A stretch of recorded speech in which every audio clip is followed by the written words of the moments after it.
Welcome back. Well, it was overall a fairly nice Monday. Temperatures not too far away from average for this time of year. 70 degrees was our high here in Meridian. 41 was this morning's low. And of course, no precipitation. Don't really need any right now. Still sitting over 8 inches above average for this time of year. Our visible satellite right now, we're just showing a few clouds that have been moving on through. We're starting to see a little bit of clearing, although we will have probably a few more clouds move in during the overnight hours as we have a little bit of moisture trying to move in. I'm not talking any rain though, so don't worry about that. Lows for tonight, much like last night, in the mid-40s, 44 here in Meridian, 43 up in Collinsville. Winds will be out of the northeast, pretty calm, 5-10 miles per hour again under those partly cloudy skies. And for your Tuesday, high pressure up to the north, keeping us relatively pleasant. We're going to remain dry for the next several days. Fortunately, though, we are looking to have some rain move in later on this week. More on that, though, in just a minute. Highs for tomorrow, under those partly sunny skies. And we'll get up into the lower 70s, so near average for this time of year. We're going to stay near average for the next several days. That is for certain. Until later on this week. Then things are going to start to do a little bit of a 180. Jet stream starting to take more of a dip.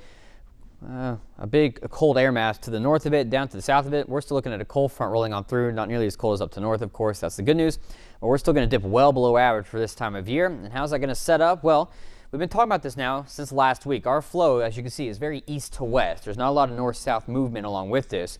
But on out to the west, you have this northwest to southeasterly flow. This is going to start to move on off to the east. That's going to be almost the railroad tracks for our next storm system to move on in. That's going to bring us some rain as we go on into later portions of this week. Now, how much rain? Overall, not too bad. Maybe a ½ inch to an inch. This would be at the most. This would be mainly down to the south. So most of us here are looking at maybe a ½ inch or less in some locations. It's not going to be a big rainmaker, but it is going to be kind of drizzly for a long period of time. And this is really going to start as we go on into, again, later on this week. And then your temperature outlook. Well, we're going to drop with this cold front. We're going to try and rebound some, and then fortunately have another reinforcing shot as we go on into the earlier parts of next week. Now, there are some models that are showing this could be a stronger air mass than what we previously thought over the last couple of days.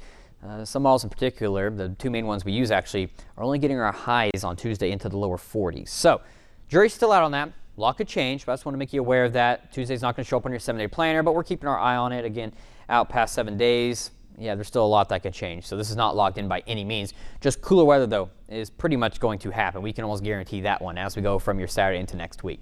So here we go for tomorrow, 72 degrees, 74 for your Wednesday. There's those chances for showers and thunderstorms, mainly for your Thursday. And some of those hang over into your Friday as well. But once that cold front rolls on through, that's going to drop those chances down to basically 0.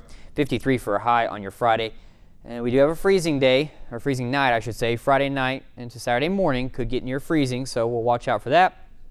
That should only last one night as we do start to rebound for our highs back up into the 60s by Sunday before we do start to cooling off again as we go into Monday and Tuesday of next week.